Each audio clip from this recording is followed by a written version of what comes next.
God is your own wonderful human imagination, and all things are possible to God. My subject, I would call it the greatest of all blessings. But like all things in Scripture, there are levels. So I could take it on this level. If I took it on this level, then tell a little story to illustrate it. So the greatest of all blessings would be a strong imagination, a clear idea, and a determinate vision of things as we desire them to be, all clearly fixed in our mind, and never waver from that vision, regardless of what you hear, regardless of what rumor comes into your world. Just a good, strong imagination, a clear idea, and a determinate vision of things as you would like them to be, which would imply the fulfillment of a dream, your dream, on this level. That same formula holds good for us on the highest level. It is held in the divine mind. And his dream for us is never to make man in our image. And that has never faltered, never wavered. It still remains fixed in the divine mind. Regardless of what we go through in this world, that remains fixed. So that must come out. You and I, on this level, we may waver and break the image and feel that the Lord doesn't work. But on the highest level, for us, there is no wavering. God is faithful. You can trust Him invisibly to produce in us the image, which is the image of Himself. Let us make man in our image. On this level, let me show you in a simple way how this law operates. I received a letter yesterday from a friend who is here tonight. Another friend who also is here tonight shared with us an experience of his. He did it with remarkable success, fantastic success. He took many, but he told us of a few that he had assumed the personality of that other, and then while he wore that personality, he simply gave to himself as that being what that being could not give to self. So this gentleman here tonight, he said, I play golf. I don't play well, but I play golf occasionally. And so a friend of mine said to me, one with whom I've played time and again, what about a game tomorrow? And I accepted the invitation. So that night, the night before the game, I assumed I was my friend. I entered his body. And then wearing the body of my friend, servant will wait for you, come right up here.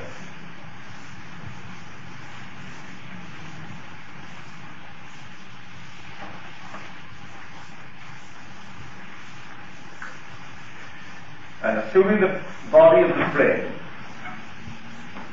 he then complimented himself on every stroke on the game that he played. So he played the part of his opponent, complimenting himself on the game that he played. The next day, now he said, first of all, he said, we're not the best players, we only play 9 holes, and we always come, I would say, equal. We do it to 56 or 57 strokes. That is our score for 9 holes. So he said, the next day we played, and it was sheer fantasy. Everything just went right to me. At the end of the game, I won by 10 strokes. And he, at every hole, was complimenting He said, my putting was simply amazing. Everything, and I've never done it before. Everything was perfect. But he said, no, well, I didn't intend to beat him. That was not the purpose. But I tell you this to show you how the law works. I wonder if Arnold Palmer knows about it. Undoubtedly he does. He puts himself into the body of Nicholas and has Jack compliment him on every hole, then who is going to win? I just say this is how the law works. A strong imagination, a clear idea, and a determinate vision of things as you want them to be. And do not waver in that state. And this is how the law works in this world of ours. God on the higher level holds everyone in his mind's eye, to form everyone into the image of himself, and that image is Jesus Christ. Now I asked you a few weeks ago to assume, as you retire at times, that you are Jesus Christ. I had a purpose for it. Just assume I am Jesus Christ. For if that is the root, then you will grow from that root. All things bring forth after their kind.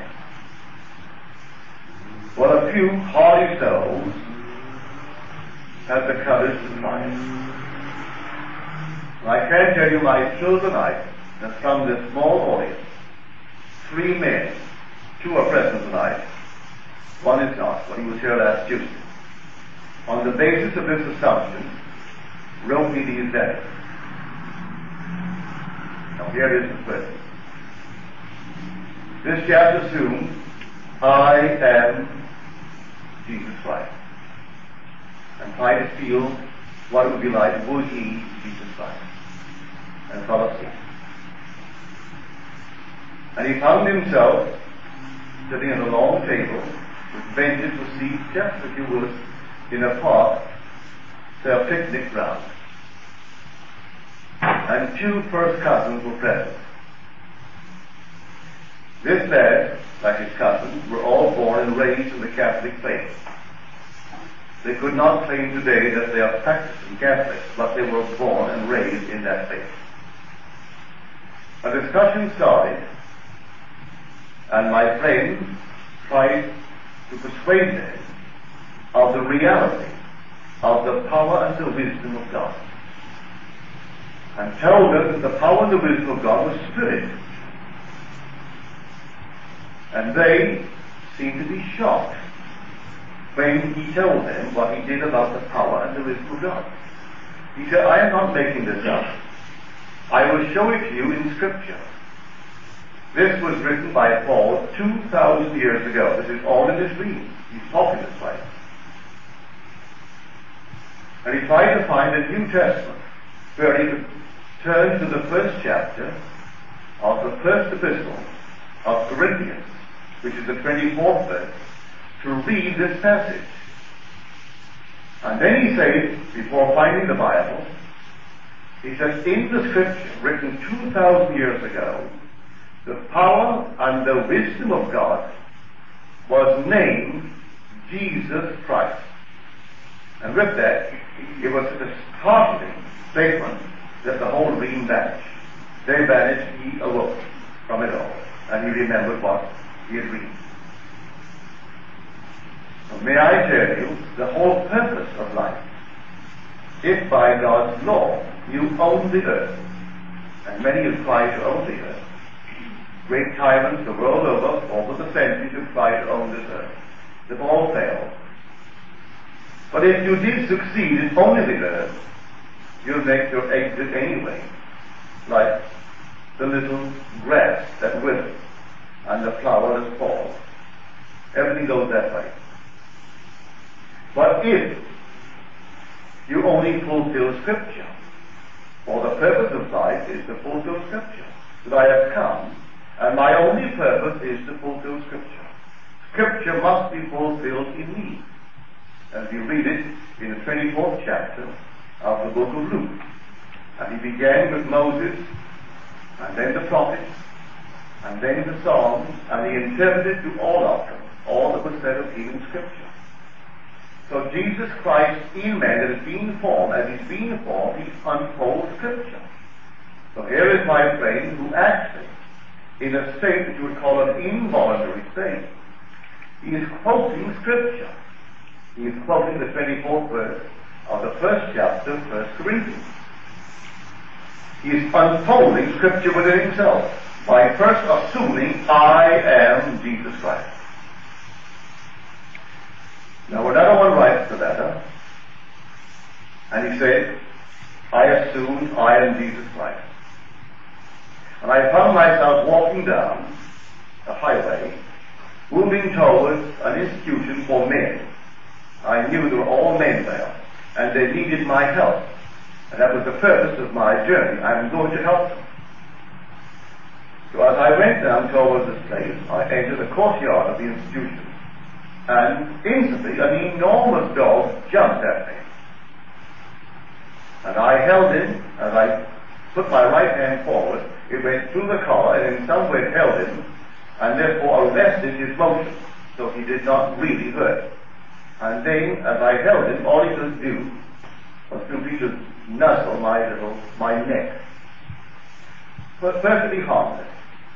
But I saw men in the area, and I knew intuitively that these men had planned this trick. And they were enjoying the little trick of this seemingly vicious dog. All that I had in me as emotion was compassion for them. That's all that I had, just compassion. And then I had no resentment, I had no feeling of hurt, just sheer compassion for these men who had plotted and planned this trick against me. Then I turned my back on the men, and I repeated the 11th verse of the 13th chapter of 1 Corinthians. And this is the verse. When I was a child, I spoke as a child.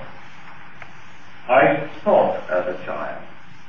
I reasoned as a child. When I became a man, I put childish things away.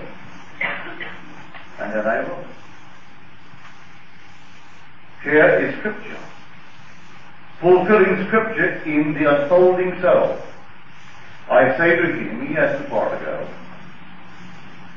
It always strikes me in a very strange way that everyone across this country as I go, they're always quoting the words of Paul when the soul begins to unfold. There are only 2 more verses left, and the next really links it with the last. The next verse, now we see through a glass darkly. Or as one translation has it, we see in a mirror dimly. But then, face to face. That's the 12th verse. And then we come into the 13th, which I know from experience. When you stand face to face with the risen Christ, you pronounce the last verse. And it is so love, or rather faith, hope, and love. These 3 abide. But the greatest of these is love. So the next vision comes when you are brought into the presence of the risen Christ, a man. And when you enter, by quoting the last verse of 13 Corinthians, he embraces you. As he embraces you, you are fused with the body of Christ. You are incorporated into the body of Christ. You are one with the body of Christ, and one with the Spirit of Christ. Then you are sent into this world to tell the story of the risen Christ. So here, this chap by daring to assume I am Christ. And he found at the position in the moving drama where he is in the unfolding soul. What you are in the world of Caesar doesn't really matter. He may be tonight completely unknown even in his neighborhood. He may have no security in the world of Caesar. He may be almost tongue-tied among people. That's entirely up to him or others. It doesn't really matter. But in the world of God, the unfolding soul, there he stands at the end of this wonderful drama as recorded in Corinthians. He's on the verge. He's only a verse away from it because the 12th and the 13th, they come together. Now I see in a mirror dimly, but then face to face. And that comes right. Face to face comes with the answer, which is the greatest of these in life. As though you were thinking you are prompted what to say when you ask what is the greatest thing in the world. Now Scripture also tells the symbolism, but I will not go into that. Symbolism of the door. All that is so in the 22nd chapter of Psalms.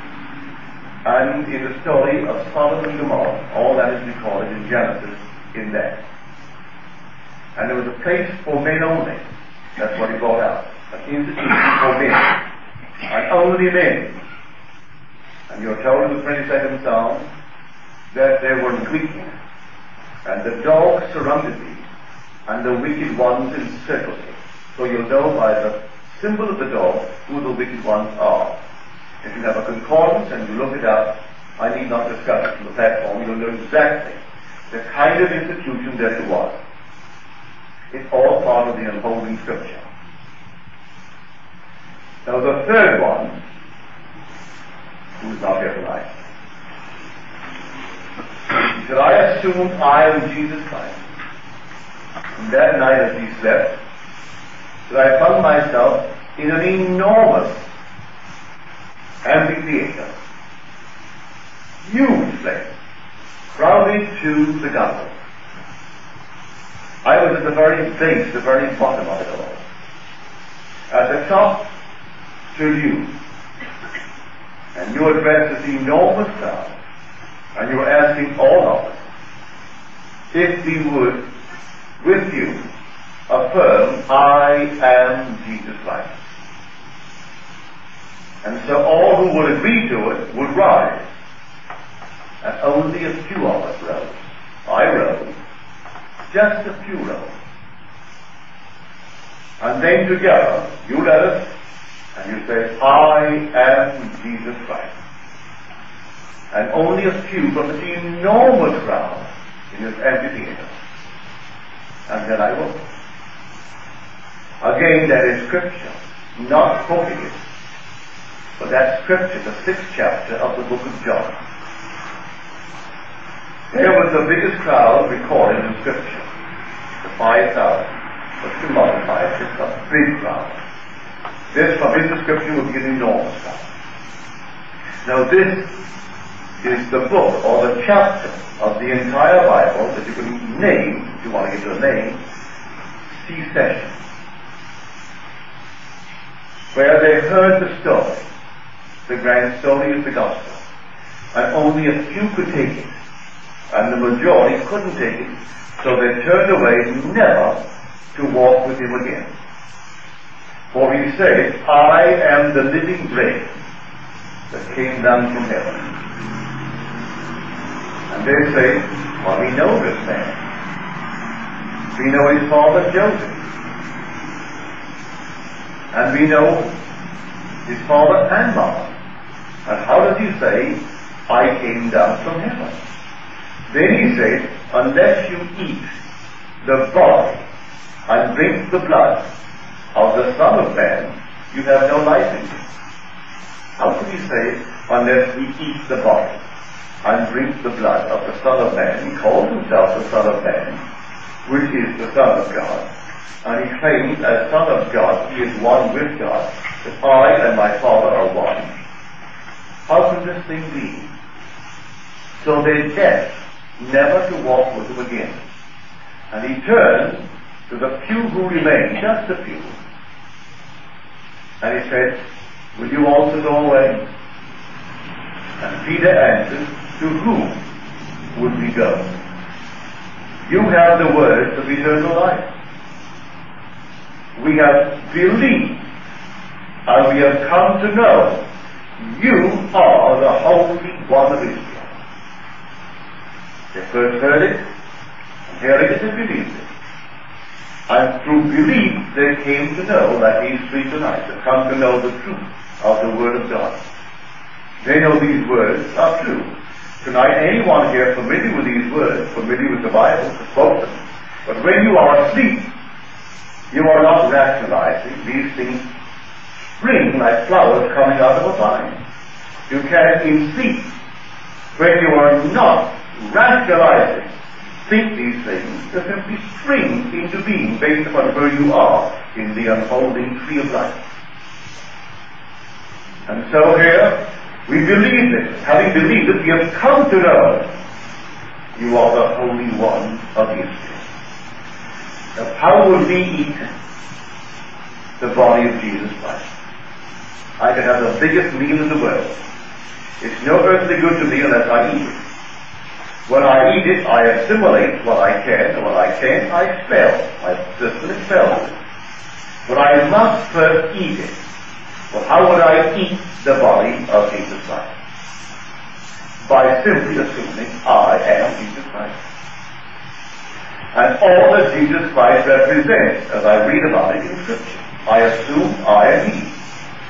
I may not be able to assimilate all that I am told concerning Jesus Christ. What I cannot, I will eliminate. But I can start eating Him and drinking His blood by making it alive within me. And as I do so, then He begins to unfold within me. I must eat His body to have life within me. I must drink His blood. And the eating and the drinking of this being is simply, I am He. We are told there's only one body, one Spirit, one God and Father of us all, who is above all, through all, and in all. Well, if that is true, and I am taught to believe, and I'm asked to say, our Father. He tells me, I am Father. If I'm called upon to say, our Father, and then the one who teaches me to say, our Father, tells me, I am Father. When you see me, you see the Father. I am the Father. Well, then I assume I am He. If I assume I am He, and He's the Father, then all that is said of the Father, He's the only Spirit, the only body, should begin to unfold within me to the degree that I assimilate it, that I feast upon it and feed upon it. So here in a short order, 3 weeks, 3 men, all in their 30s who are here, could actually assume the stage to the point of revealing where they stand in Scripture. For the only reason for it all is to unfold God's Word.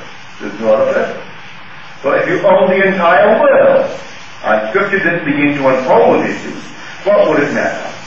For we are told the whole vast world is as grass, and all its splendor like a flower of the field. The grass withers, the flower falls. But the Word of God endures forevermore. So this Word endures forevermore. Therefore let it unfold within us. It unfolds as you dare to assume, I am Christ. But now I warn you. And this is a warning given to us in the first chapter of the first epistle of Peter. If you invoke as Father Him who judges each one impartially concerning their deeds, then conduct yourselves with awe through your entire life in exile. This is the exile. Everyone wearing this veil of flesh is exiled from heaven. While you are here, when you dare to invoke as Father Him who judges each one impartially according to their deeds, well then you judge your own. Don't think tonight with dirty hands, the unclean hands, all things, that you dare to invoke it, because you're warned it's something what's going to happen. You are actually conjuring the power of the universe. But it's yourself. It's your very being. It is God. You are God. There is only God. There is nothing but God. God became as we are, that we may be as He is. So tonight, these three gentlemen, they didn't dare for one moment, or they didn't for one moment think they were not worthy of such an association, and they claim, I am Jesus Christ. And they were rewarded with the most glorious vision of where they stand in Scripture. Scripture is unfolded in them. Scripture must be fulfilled in me. As it fulfills itself in me, that I awaken and I am who? The one who voiced it, who through his servants the prophets recorded Scripture. So tonight you can take it on this level, as he took it with the gospel. That's simply that.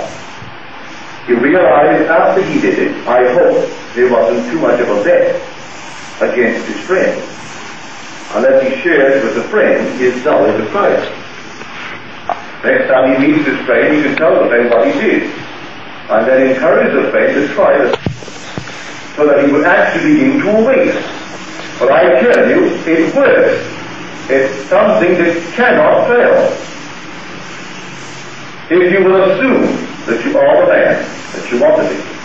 Now this other aspect of this great secret of a message was given to us by my friend who was here tonight. He went home and in a vision he was told quite vividly, he being the writer, he was the perfect medium through which it could come, that when you would help another in your imagination, do for the other what you do when you write a play. And in writing a play, you play all the characters. So you assume all the characters, even in a love scene. You make love to self, to find out what this one would say, what this one would react to. And if in the love scene a stab with the face is in order, you stab yourself. Then in playing all the parts, you know exactly how to unfold it. Well now, in doing so, now do the same thing for one you would help, when you will apply your imagination towards the other. So he went home, that is, that very next day, having received this revelation, he tried it out. And with what startling success. Then, the following week, he wrote me another letter where he warned me to warn you to do it always with love. For the first time he did it, he simply assumed that he was what he wanted to help, and her immediate need was a car. So he simply assumed he was driving, as this one, the new car with the top down and the wind blowing in her face. It was a woman. In the immediate present, her mother gave her the sum of money to buy the car, and justified the gift by saying, since she did not have a car, she has not been seeing her as often as she would like to see her. And so she gave the money so that when she had the car, then she'd pay more visits to the mother. So the new car and its keys with the top down and the same make and the same color that he in his imagined state rode. The identical make, the identical color, and the top down convertible. And that's the car she bought without knowing what this man did. Then with the new car, she said to him to get a certain body out of her life. But do it without offense. Do it without hurting. He, on the other hand, when he once more assumed her body, he was locked in her body and couldn't get out. He just couldn't get out for 6 hours. And when he finally got out and disengaged himself from this association, he was so emotionally and mentally and physically exhausted, he fell asleep and slept for 12 unbroken hours. So, very nicely and wisely, he wrote me another letter asking me to tell you, who heard the first aspects of this wonderful working of the law, not to do it save you do it in love. For you may be lost in that which you thought you were to help, and got lost in something other than love, for God is love. And so if you do it in love, you can't go wrong. You will do it beautifully, and you will disengage yourself as easily as going in and out of an open door. So that is on this level. On the highest level, you will know exactly where you stand this night, tomorrow night, if it doesn't come tonight, if you dare. I can't say that all of you here will dare. My friend said to me that the 2 cousins of his, raised as he was as Catholics, they thought he was blaspheming. It was all in the dream. And said he to himself, and he didn't voice it to them, had I been told the same story of Jesus Christ a few years ago, I would have felt as you feel now. He didn't criticize them. He knew how they felt, but he didn't tell them that he, a few years ago, would have thought the same thing. He thought it to himself. But now, having heard it, having applied it, and worked it on this level, he knew that this power was Jesus Christ, as told in Scripture. My friend, who told the story, he was actually quoting the 24th verse of the 1st chapter of 1 Corinthians, that the Spirit that is called Jesus Christ, that this is the power and the wisdom of God, personified as a man. But you're a man, aren't you? Well, the power is in you. It's being formed into the image of God. But that power operates through the agency of man. And when it's formed in you, so it's a perfect image of God, well, then the shell is broken, and you come out. But you still remain here in this world, playing your part until that moment in time when the veil is taken off, and it's taken off from the left side. So everyone will actually be incorporated into the one body. So I mentioned when I wrote it in that little tiny pamphlet of mine, he breaks the shell, that we are gathered one by one to be united into a single man, who is God. What a shock to the whole vast world when my friend saw this enormous crowd, almost like a pyramid, because were I at the top and he at the bottom, it couldn't really be an arena, as he described it, this great amphitheater. How could it be? I should be down at the bottom, addressing the crowd. But here I was at the top, the apex, addressing this crowd almost like a great pyramid. And they were all seated and not a seat to be had. But only a few would rise, only a few had the courage to claim, I am Christ. 3 weeks ago when I made this statement, there was a chap here, he brought a family of 7, his wife and children and all. And he made a date to see me the following Tuesday. It was a Friday night that I made the statement. And he had a date to see me on Tuesday. That was made before the lecture. He not only did not keep the date, he hadn't told me, he hadn't written me, not a card. He, 7 of them, all together who came, they were symbolic of the crowd who cannot take it. He had this concept of Jesus Christ as some being who lived and died 2,000 years ago, and hopes to see him come in some strange way, maybe a glorified man, but he wants to see a little man all glorified with life to save his world. That's not Jesus Christ. Jesus Christ is the power and the wisdom of God, buried in every child born of woman. And everyone has to go through the same unfolding Word of God. That remains forever. Nations come and go. Empires come and they fall. Everything comes and goes. And withers just like the grass and falls like the flower. But the Word of God, which is the gospel, the story of the gospel, remains forever. It unfolds in the individual. And so, practice the law on this level, that you will become familiar with it and have faith in Jesus Christ, who is the power and the wisdom of God. So you start on this level. And then that something begins to unfold within you. And it unfolds in the automatic, involuntary manner, in the form of a dream or a vision. You go back and you search Scripture, and you find in Scripture the passage that you have experienced. And you're exactly where you stand in the unfolding drama. You come to the end of Revelation when you stand in the presence of infinite love, and it's God, the risen Christ, to incorporate it. And then you go through telling your story as best you can of the risen Christ. Whether the believer or not, you tell it. Then you come to the grand series of events, and there are 8. There are 8.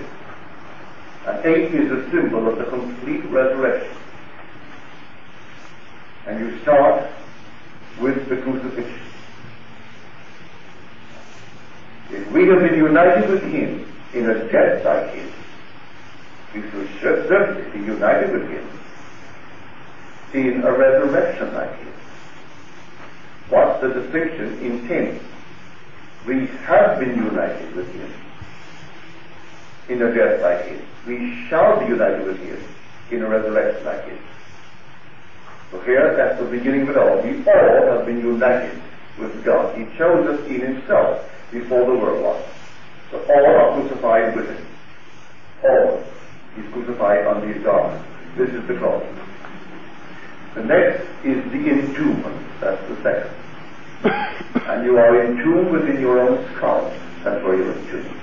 That is Golgotha. That's the great sepulchre where Jesus Christ is buried. The third is the resurrection. On the third day, the earth came up out of the earth. Out of the deep, the earth came. So 3 is a symbol or a number of resurrection, as 8 is. 8 is the grand one. So on the third day, you resurrect. You awaken within your skull to find yourself entombed. And then you come out. And the coming out, the symbol of your birth from above, is present in the form of a little infant wrapped in cotton cloth. That's number 4. Number 5, the discovery of David. You find David. And David is the son of God. Thou art my son, today I have begotten thee. And you find him, and he calls you Father. Then and only then you know who you really are. It's only God in this world. And you know, even though you're limited by this flesh, you're exactly who you are. But while you wear it, it's like a grand pianist who could sit at the greatest instrument in the world. If you put a mid upon it, what will he do with the instrument? The greatest technician in the world, sitting down at any grand piano that is beautifully tuned, everything is perfect, and he is the master master, but covering with a mist and asking to play. So this is the mist that covers God. This is the veil.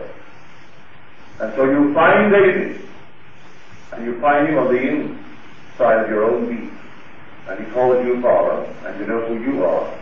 And here is a wonderful being that reveals you as God the Father. So that is the 5th.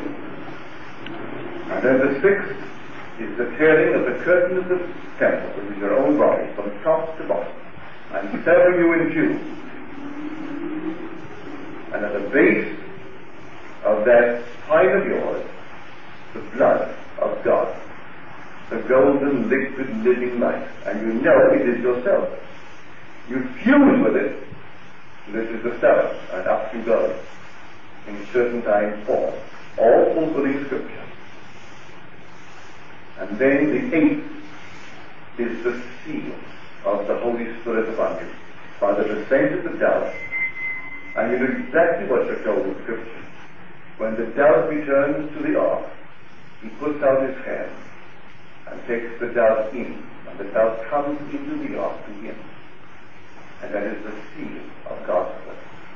And so the dove does come, which is the symbol of the Holy Spirit, and seals you forever. And you are sealed to an inheritance that is imperishable. And you still wear the gloves, you still wear the veil, until your time comes at the end of a very short interval, when you take it off and the world calls you dead. And then for that first moment in eternity, you really have returned to eternal life. So here, the greatest of all the blessings is simply a strong imagination, a clear, wonderful idea, and an eternal vision of things as you would like them to be, completely fixed in your mind. And you start from this level up. And I tell you, the story of the gospel is the idea fixed in the mind of God for you. He will not waver. He will not falter. But on this level, while we are veiled as we are and shut out, we can play and cushion our world and make it a lovely world for ourselves and for our friends. Just as our friend did this for himself on the golf course, he can do it for another. He can do it for anyone in this world. You can take anyone that you love in this world, and you should eventually, and you will eventually love all, but it's all one anyway. And you will take one who cannot do for themselves what they want to do, and you will wear them as though you were the other. And you will give to yourself what they could not give to themselves. And they will get it. And things will break forth. Lovely things, not things that you imagine, not something that you plotted and planned, out of nowhere. The whole thing will simply work for them. When it works for them, you will have the satisfaction of knowing that you use God's law wisely. And to use God's law wisely is always to use it lovingly. Whenever you use your imagination lovingly on behalf of another, you actually mediate God to that other. And then the whole thing unfolds within this world. So in the end, not one is greater than the other, because all, everyone is God. So in the end, you can truly say, as we're told in Ephesians, there's only one body, one Spirit, one God and Father of us all, who is above all, through all, in all, only one. So I stood in the presence of the one, incorporated into that one without loss of identity. So I know I am that body, the body of the risen Christ. And I tell you, God is man. So when Blake made the statement, thou art a man, God is no more, thy own humanity learn to adore. Man finds it so difficult to believe that the infinite being is man. And it is man. We are the fragmented man. But all are being gathered together, one by one, to be united into a single man who is God. Now let us go into the Psalms.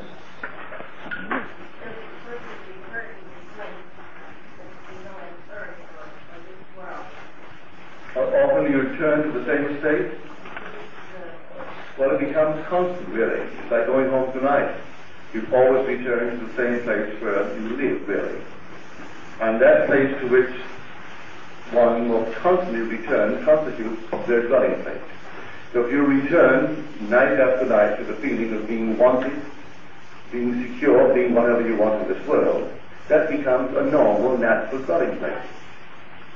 So if you can actually make it tonight natural, you'll find yourself returning through the day to the feeling of being wanted or being happy or being whatever you want. So I can't say you can number it once, twice, twice, or whatnot. It's entirely up to you to make it natural.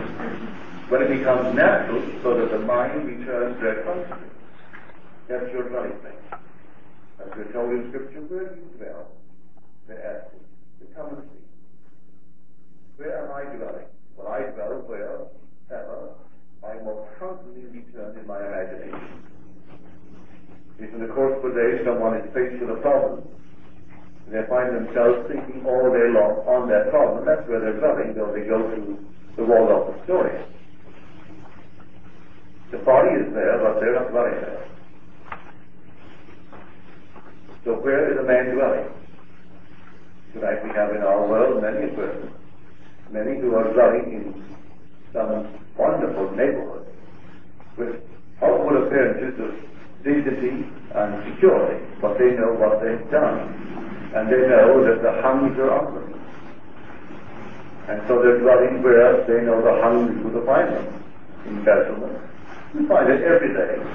You and I only get one little paper on the West Coast, but there are thousands of papers across the country. In every little hamlet you find names who are prominent in the eyes of the world, in their environment, who are dwelling where they know what they've done. And they know that the Huns are against them, or coming for them. You find it every day. You read the paper every day. So where are you dwelling? You can dwell this night. I ask everyone to dwell this night in the house of Jesus Christ. Say, I am Jesus Christ. You may not be familiar with all that he taught and all that is said of him in Scripture, for the whole Bible is about Jesus Christ. The entire Old Testament writes only about Jesus Christ, and the New fulfills it. So you just simply say, I am he, and try to feel it. The other person would feel embarrassed to feel it, and feel as blasphemous. And others wouldn't dare, they wouldn't want it. I have a friend of mine, a very successful playwright. He had, I think, 3 very successful Broadway plays. I know one ran over a year. And he and I would always discuss this. And he said, no, I have time for that. I'm afraid of it. Well, just about 2 years ago, he was watching TV. He got up to go to the bathroom and fell. He's gone. He is still waiting, for he was there as soon as. He thought the flesh pots were far more attractive. That sex to him was such a marvelous thing in this world. And he's 10 years my senior. He still was living in the dream of that sort of thing in this world. Well, he's now clothed in another garment, playing a part based upon what he needs, for God is infinite compassion. But he had a chance here to dare to step out of that level and to assume that which is infinitely greater than what he thought was great in this world. He thought it great. So I wouldn't force anyone beyond where they are, right? Leave them as they are. You can expose the thought to them and let them either take it or not take it. Any other questions?